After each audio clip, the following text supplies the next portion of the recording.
Hello, I am Paul O'D of Cage Legacy and the MMA Opinion. I am joined on the line today by Cormac Burns of FAI. Cormac fights Mario Di Stefano in a lightweight bout on April 3rd at Cage Legacy The Aftermath live on pay-per-view. How are you doing today, Cormac?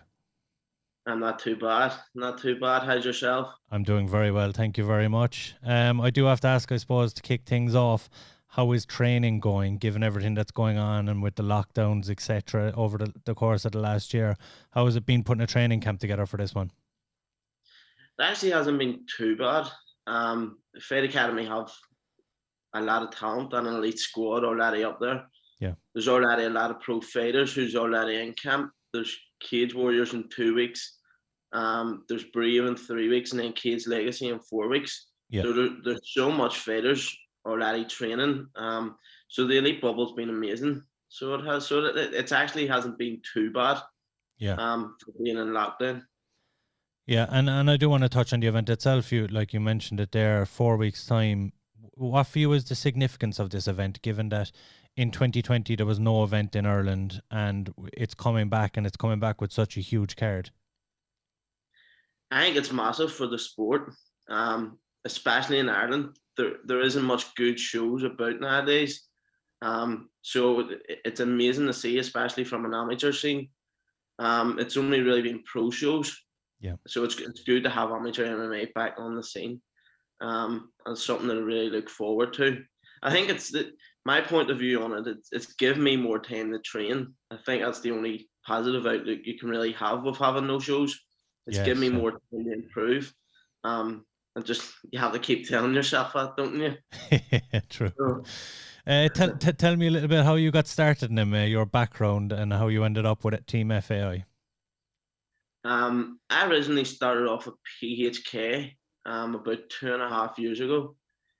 I went to uni down in Derry, and one of the summers before I started back to uni, I went down training, and I took a beating. So someone mounted me for 3 rounds and just beat me up. And then I think I kind of sparked me interest. Like it was interesting. Yeah, so it was. So went back to uni for a few months, and then after uni, I finally started. It was. I think I've been going about 2 years, between 2 years and 2.5 years at it consistently. Yeah. And I was at the gym Titans after PHK. I went to Titans, all the same coaching. And then from there, I've had 4 fights, and it was really only me and Kieran. There was the likes of John Brady and stuff, but it was a very small team. Yeah. And if you want to improve in this game, you need to have, as you say, iron sharpens iron. So I just went up. The caliber of fighters up there was amazing. There's a lot of people around my weight, a lot of good amateurs and pros. So I think it's the best if you want to really push yourself, just to move up the fight academy. And I think it was the best move. Of course. And you're actually one of very few fighters who did compete twice last year, right at the start of the year and right at the end of the year. Do you feel like this is an advantage going into this this matchup, having been so active over the course of the last 12 months? No, I don't think it's an advantage. I think even as an amateur, you should always be trained and ready to fight. I think my fight last year, it was actually, I think, this day last year. Yeah. If I'm not mistaken, it was kids conflict. I took it in 3 days' notice. So I think you should always be ready to fight, no matter what the outcome will be. So I don't think it's an advantage. I think you should always be ready. Yeah. And you have 3 teammates fighting on the card as well. You mentioned about the move to FAI, and you have Cage Warriors coming up, and Cage Legacy, of course, as well. There is 3 or 4 of you in total fighting on the card. Does it help having all those guys with the same date in mind and that they're all training towards the same goal? Definitely. It definitely does. It sparks an atmosphere.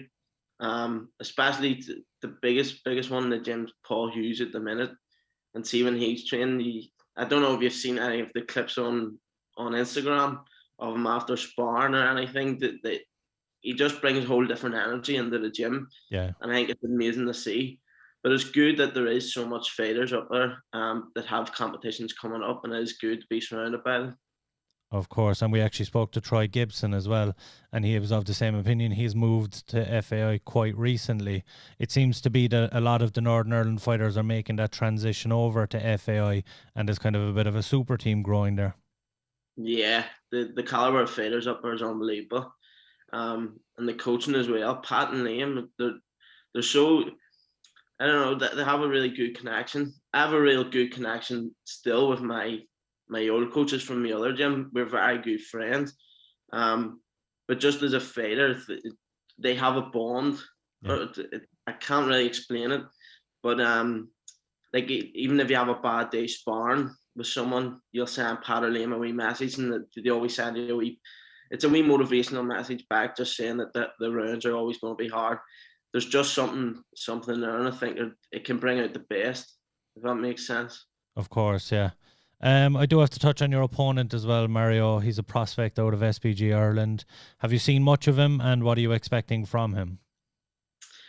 I actually don't really look into my opponents. I know he's had one of the fastest knockouts in Cade's legacy. Yeah.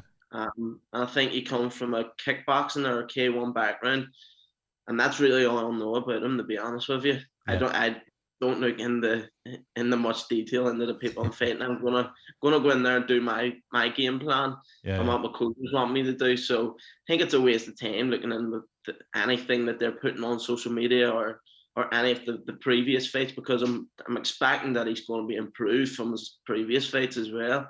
Of course. So I don't take much consideration, but I'm expecting a good fight, and to be a high level striker. Yeah, and you do have the lightweight title, the amateur title is on the line as well on this card. Is that one that you'll be keeping a close eye on? It is indeed, yes. Is Alexander fighting for that? Alexander O'Sullivan, yeah. Yes, I think he'll be a tough opponent. I think he's looking to go pro as well, isn't he, at the end? Yeah, so we spoke to him and he said this is his 30th amateur fight and he will more than likely go pro after this. Yeah, he's a solid prospect. Like, he's so good. Yeah. So he is. But yes, definitely. I'm originally a featherweight, but majority of my fights has been at lightweight. But I'm just hoping to improve and keep on going to these competitions and getting the victory is always what I want. Of course. And are you hoping to be active in 2021? You mentioned about taking fights whenever you can. I know Cage Legacy do have another card coming up in May, Cage Legacy 14. What's next for you should you win? Is it to be as active as possible in 2021?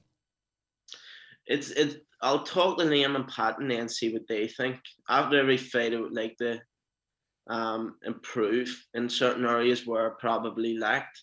Yeah. My last fight, I wasn't happy with my work rate. So my intensity of trainings improved massively.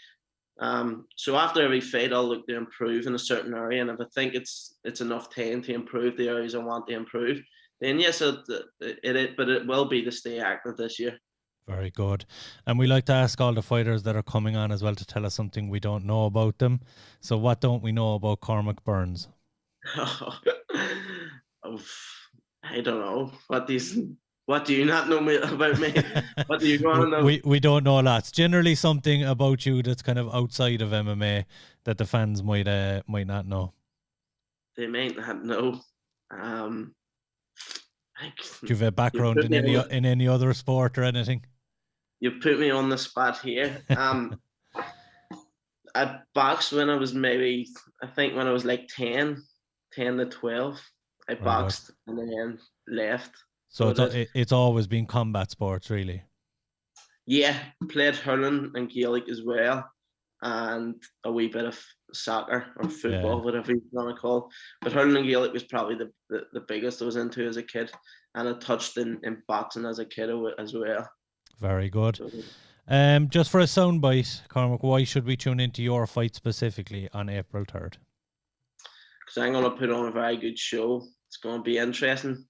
Especially if he's wanting to stand. I think it'll be very enjoyable to watch, and I'll go out and get the victory.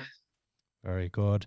And before we let you go, where can we find you on social media, and do you have any shout-outs that you would like to do? On social media, my Instagram is Cormac Burns, all one word. And just a shout out to Kim Holland. All my old coaches from the previous gym, and obviously all my teammates and the coaches up in Fight Academy for putting in the time. Pat and Liam, they've been incredible, and the support has been amazing. So it has. Very good. I know I'm looking forward to this fight. Be sure and tune in on April 3rd. Cormac Burns takes on Mario Di Stefano in a lightweight bout live on pay-per-view. Thank you very much for coming on with us today, Cormac. Thank you very much. Thank you.